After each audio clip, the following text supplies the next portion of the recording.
దళిత కార్యకర్త మందా సాల్మన్ హత్యను ఖండిస్తూ నిరసన కార్యక్రమం.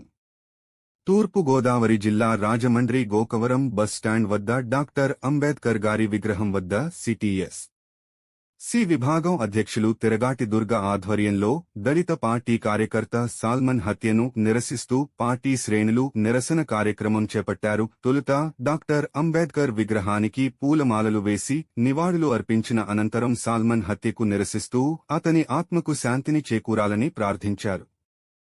సాల్మన్ కుటుంబానికి పార్టీ తరపున 5 లక్షలు తక్షణమే ఇచ్చేలా ఆదేశాలు జారీ చేసిన జగనన్న ఈ కార్యక్రమానికి హాజరు అయిన జిల్లా పార్టీ అధ్యక్షులు చెల్లుబోయిన వేణు, జాతీయ అధికార ప్రతినిధి రాజమండ్రి మాజీ ఎంపీ మార్గాని భరత్, మాజీ శాసనసభ్యులు తలారి వెంకటరావు, మాజీ రుడా చైర్మన్ మేడపాటి షర్మిల రెడ్డి, ఉమ్మడి తూర్పు గోదావరి జిల్లా పరిషత్ చైర్మన్ వేణుగోపాలరావు, జిల్లా ఎస్సీ విభాగం అధ్యక్షులు సాలి వేణు తదితరులు.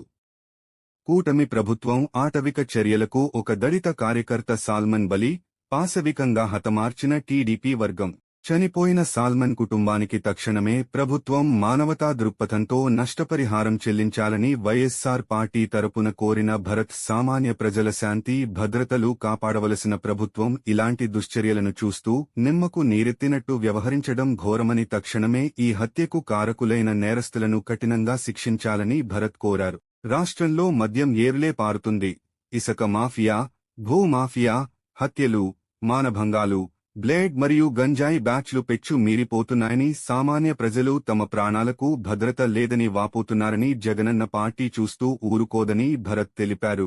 ఈ కార్యక్రమంలో జిల్లా దళిత నాయకులు, కార్యకర్తలు, పార్టీ శ్రేణులు పాల్గొని సాల్మన్ ఆత్మకు శాంతి చేకూరాలని ప్రార్థించారు.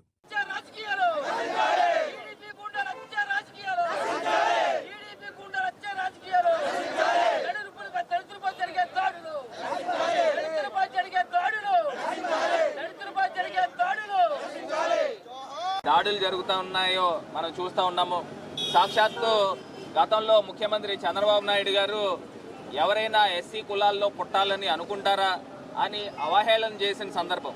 అంటే ఇవాళ వాళ్ళ యొక్క జాతి అహంకారం ఏంటనేది వాళ్ళకి కనబడతా ఉంది. క్లియర్గా అర్థమవుతా ఉంది దళితుల పట్ల ఏ రకంగా దాడులు జరుగుతూ ఉన్నాయో. సాధారణంగా మరి దళితులు అంటే చిన్నచూపు ఈ చంద్రబాబు నాయుడు గారికి.